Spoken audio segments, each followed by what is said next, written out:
ሰይጣን የሚፈልገው በምልክት ነው ያልኳችሁ ለዚህ ሁሉ ጊዜ ሰይጣን በምልክት ያምናል ከቃላት ይልቅ ተግባር እንትን ይለዋል ለምሳሌ ይሄን ቪዲዮ ይዩት ይሄ ቪዲዮ አሻንጉሊቷን ምን እያደረጋት ነው ያለው አሻንጉሊቷን በመቀስ በቢላ እየቆረጣት ነው እየተረተራት ነው እዚህ አሻንጉሊት ላይ ግን የተጻፈው ጽሁፍ የሆነ ሰውዬ ጽሁፍና ከአሻንጉሊቱ በታች ደግሞ ፎቶዎች አሉ አብሮ የሚቃጠል ማለት ነው እነዛ ሰዎች ይሄን አሻንጉሊት ሪፕሬዘንት ያደርጋሉ ይሄ አሻንጉሊት የተደገመበት አሻንጉሊት ቢሆንም ሪፕሬዘንት የሚያደርገው ግን የሆነን ሰውዬ ነው ስለዚህ መናፍሶቹ ይሄን ተግባር የሚፈልጉት ሰው በተግባር እንዲያስረዳቸው ስለሚፈልጉ ነው ያጋንንቶቹ አይነት ይለያያል እንደ አጋንንቶቹ እንደ ጎሳቸው ይለያያሉ እንደ ነገዳቸው ይለያያሉ ማርቆስ ወንጌል 9:26 ላይ ይህ ወገን ያለ ጾም ጸሎት በስተቀር በሌላ አይወጣም ብሎ ወገን ያለው አንድ ወገን አለ ሁለት ወገን አለ ሶስት ወገን አለ ወገን አላቸው ልክ መላእክት ነገድ እንዳላቸው ሁሉ ማለት ነው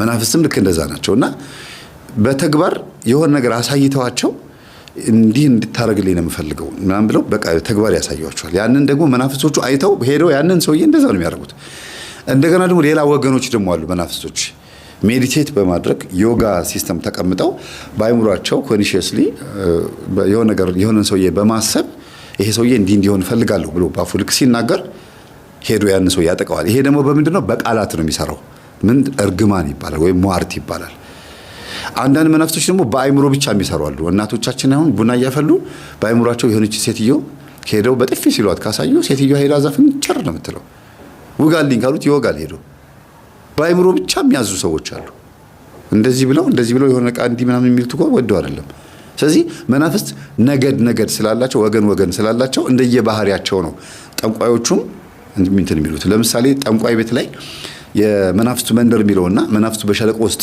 ወይም ደግሞ ስደተኛው ጂኒ የሚለው ሶስት መጽሐፍ ያለው ደራሲ በጣም አንድ ቀን እሱን ሰው ኢንተርቪው ማድረግ አይቀርም በስልክም ወይም ደግሞ በአካል ማለት ነውና የነዚህ መጽሐፍ ጸሐፊ መጽሐፉ ላይ ምን ብሎ ጽፏል ጠንቋይ ቤት ውስጥ ያሉ ሰዎች በሚጠነቁሉበት ሰዓት ከእንደዚህ አይነት መጽሐፎች እንግዲህ ያነበብኩትን ነው የምነግራችሁና አላየውም ሄጄ ይሄንን ግን ከዛ ከመጽሐፉ ላይ አነበብኩት ሰውየው ሄዶ ጠንቋይ ቤት የጻፈው ያየውን የጻፈልን ስለዚህ እንዳየን አድርገን ቆጥራለን ማለት ነው ምንድነው የሚያደርጉት ልክ ጠቋር መጥቶ ሴትዮዋ ላይ ሲገባባት ወይም ደግሞ የሆነ መንፈስ አዳልሞት ሄዶ ይችላል ሲገባባት የምታሳየው አክሽን እና ወሰንገላ ወይም ታየ ከራማ ወይም ደግሞ ሰይፉ ጨንገር መጥቶ ሲገባባት የምታሳየው አክሽን ይለያያል ጠንቋይዋ ወይም ጠንቋዩ ሰውዬ እንትን ገባ የሚሉት ሰዎቹ ራሱ አሁን የወረደው እንትና ነው ይላሉ ሰው ጨንገር ነው የወረደው ይሄው እንደዚህ ያረጋው ነው ይላል ጨንገር ሲመጣ የሚያሳየው ጠቋር ሲመጣ ቡናውን ዝግን አጎ ቃም ያደርገዋል ወሰንገላ ሲመጣ ደግሞ ሰንደሩን ጭሳጭሱ ምናምን ይታጠነዋል ፈንዲሻ ዝግን ካደረገ ቆሎ ማነው ከረሜላ ከበላ ሙጬ ዘሪጋ መጣ ይላሉ አያችሁ እንደ ሰውየው አክሽን ነው መንፈሱ የሚታወቀው ማለት ነው ሙጫየው የሚባል መንፈስ አለ ሙጬ ዘሪጋ የሚባል መንፈስ አለ እንደ ህፃን የሚያርግ ከረሜላ ጣፋጭ ነገር ብስኩት ቸኮሌት ምናምን እንደዚህ ነገር የሚወድ ትልቅ ሰዎችም ሆነው ራሱ ይሄ የማይተዋቸው አሉ ጣፋጭ ነገር ብቻ ነው የሚወዱት በቃ ባህሪያቸው ራሱ እንደ ህፃን ነው ቶሎ ያኮርፋሉ ባህሪያቸው ይለያል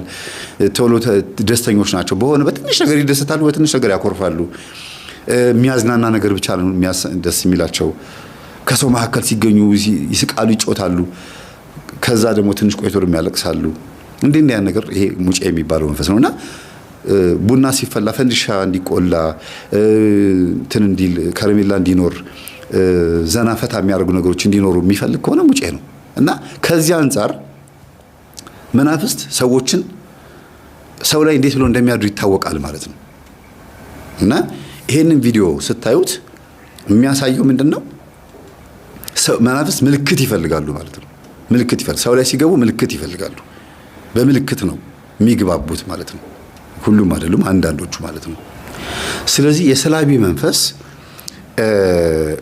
ሲዋረሰው ይሄ ሰውዬ የታሪካችን ባለቤት በጅብ መንፈስና በጅብ ቆዳ በጅብ ስጋ በላምን አርጎን ያዋረሳቸው መስለብ እንዲችሉ ጅብ በማታ በጨለማ መጥቶ ንጥቅ አርጎ ነው የሚወስደው ይሄም ሰው ደግሞ ሰው አይምሮ ጨለማ ሲሆን ሲደነዝዝ ማለት ነው ሰው በቀን አይምሮ ጨለማ የሚሆንበት ጊዜ አለ የቀን ጨለማ የሚባል አልሰማችሁ በቀን ጨለማ ይሆንባችኋል ከዛ ፍዝዝ ድንዝዝ ትላላችሁ ከወሰደባችሁ በኋላ ነው ብንን ስትሉ ወይኔ ሞባይል ብሬ ወርቄ ምናምን ትላላችሁ ሰውን እንደዚህ አድርጎ ነበር የሚሰልቡት ማለት ነው። እና ይሄ የሰላቢ መንፈስ ሰው ላይ እንዲገባ በእንደዚህ አይነት መልኩ ነው የአውሬውን ማንነት ነው የሚያዋርሰው። ልክ እንደ አውሬው ምሳሌ ድመት ከሆነች የተደገመችባት ወይም ደግሞ የድመት ስጋ ከሆነ የበላኸው ድመት የቤት እንስሳ ናት።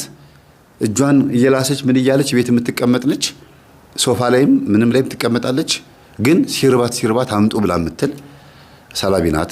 ድመቷ ሳትሆን ሰላቢ ሆነችው በድመት የሚሰለብ ከሆነ እንደዚህ አይነት ባህሪ ነው የሚኖራቸው። የቤት ሰዎች ናቸው። ዘመድ ሊሆን ይችላል፣ ጓደኛ ልትሆን ትችላለች፣ ወይም ጎረቤት ሊሆን ይችላል።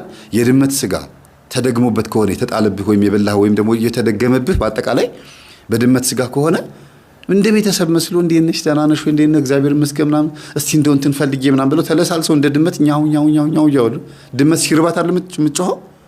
ካራባት ለጥ ነው የምትለው። እስቲ ድመት ስራዋ ምንድን ነው? አይጥ መያዛል። እሱም ለሆዷ ነው። ግን በአይጥ ፈንታ ምግብ ብትሰጧት ምንድን ነው የምትሰራው ስራዋ? ስጋ ሰጣችኋት በየቀኑ ከልጅነቷ ጀምሮ አይጥ ቢመጣ ትበላዋለች? አትበላው። ትፈራዋለች፣ ትሸሸዋለች። ስለዚህ ምንድን ነው የድመት ስራዋ? ሶፋ ላይ መቀመጥ፣ ይዳብሷታል ምናምን ታጫውታቸዋለች ምናምን በቃ አለቀ አይደለ? ሲርባትስ ቀውጢ ነው የምታደርገው ቤቱን። ልክ እንደዛ በድመት ስጋ ሲደገም ሰይጣን ምን ፈልገው እንደሆነ ያውቃል። የድመት ስጋ አድርገው ይሄንን ካበሏቸው እኔ ደግሞ ልክ እንደ ድመቷ ባህሪ ቤት ውስጥ እኖራለሁ ይላል። ከዛስ ያ ድመት ስጋ የበላው ሰው የተደገመበት ሰው ያ የደገመበትን ሰውዬ ወይም የደገመችበትን ሴትዮ ይንከባከባታል ማለት ነው። ሲጎልባት ራበኝ ስትለው ብር የለኝም ስትለው ምን ስትለው ይሰጣታል ማለት ነው። በአይጥስ የተደገመ ከሆነ ሰላቢ ነው። አይጥ ደግሞ በየማገሩ የተሽለኮልኮች መታ መሶቡን ቅርጥፍ አድርጋ በልታ እንጀራውን ቡድስድስ ታደርገዋለች፣ ልብሱንም ትበለዋለች። ብብት ይሄ እዚህ ጋር ያለውን ጨርቅ በወድሳ ወስዳ ለደብተራ ትሰጣለች። እንደዚህ አይነት ደብተራ አውቃለሁ። አይጧ ጨርቁን በልታ የተቀመጠውን ላብ ደግሞባት እኮ ነው። አይጧ ላይ ደገመባትና ገብታ የልብስ ማስቀመጫ ውስጥ ገብታ ከኋላ በወድሳ ገብታ እኮ ነው የልብስ ማስቀመጫው ገብታ ጡስ ማሳዣ ፓንት ካናቴራ ላይ ላብ የነካውን ቆሻሻ ልብስ የሚቀመጥ ቦታ ሄዳ በልታ ሄዳ ደብተራው ጋር መጣች። አይጧን ራሷን መስዋዕት አደረጋት ላብ ስላመጣች ማለት ነው። እና እንዲህ ነው የሚሰሩት በተግባር ሰይጣን ሰዎች ተግባራዊ ነገር እንዲያደርጉለት ይፈልጋል፣ በተግባር ይፈልጋል። እና ይሄም ሰውዬ የጅብ መንፈስ ስለተዋረሰበት ሌሊት ወጥቶ ጭፈራ ቤት ይጨፍራል። አስተውሉ። በዚሁ መንፈስ ስለተበላ ወዶ ፈቅዶም ስለሚያደርገው ሌሊት ወዶ ፈቅዶም ብዙ ነገር ያደርጋል። በጣም ያው እንድናገሩ ያልተፈቀደልኝም ኃጢአትም ሰርቷል። ከባድ ኃጢአት ግን አልተፈቀደልኝም። ግን ደግሞ እንደገና ሰዎች ላይ ጅብ ይሆንባቸዋል። ደግሞ ጅብ ይሆንባቸዋል ማለት እንዴት ነው? ከስተመሮች ሲመጡ አዲስ የከፈተው ሆቴል ላይ አንድ ፓስታ ተበልቶ 1000 ብር መክፈል ፌር ነው? አንድ 900 ብር 800 ብር መክፈል ፌር ነው? ፓስታ አንድ ሳህን ፓስታ እኮ ነች። ይሄ ራሱ ጅብነት አይደለም? ይኸውላችሁ የጅብ መንፈስ ሲገባ እንደዚህ ነው። ሰዎች በጣም ብዙ ማናውቀው ነገር አለ። እኛ እንዲሁም ዝም ብለን የምንኖረው ጅሎች ነን፣ በቃ ሞኞች ነን። እንዲህ ዘርዝረን ካልነገርናችሁ አትረዱትም ነገሩ። እና በቃ የሚችል ይክፈል የሚባል ነገር አለ። የሚችል ይከፍላል። ገብቶ ሀብታም ገንዘቡን በትኖ ረስቶ ይሄዳል። ለምን? ገንዘቡ ራሱ በምን እንደመጣ ማሳያ ነው። እዛ ሄዶ ገንዘቡን የሚረጭ ሰው አንድ ፓስታ 1000 ብር መግዛት ማለት ከባድ ነው አይደለም እንዴ? በእርግጥ እንደ ሆቴሉ ይለያል ተባለ። ግንቡ ሆቴሉን ምን ያደርገዋል? ቤቱ የተሰራው በሚገርም አይነት ፊኒሺንግ ስራ ስለሆነ ምግቡን ምን ልዩነት ያመጣበታል? ማን እንዲገባ ስለሚፈልግ ነው።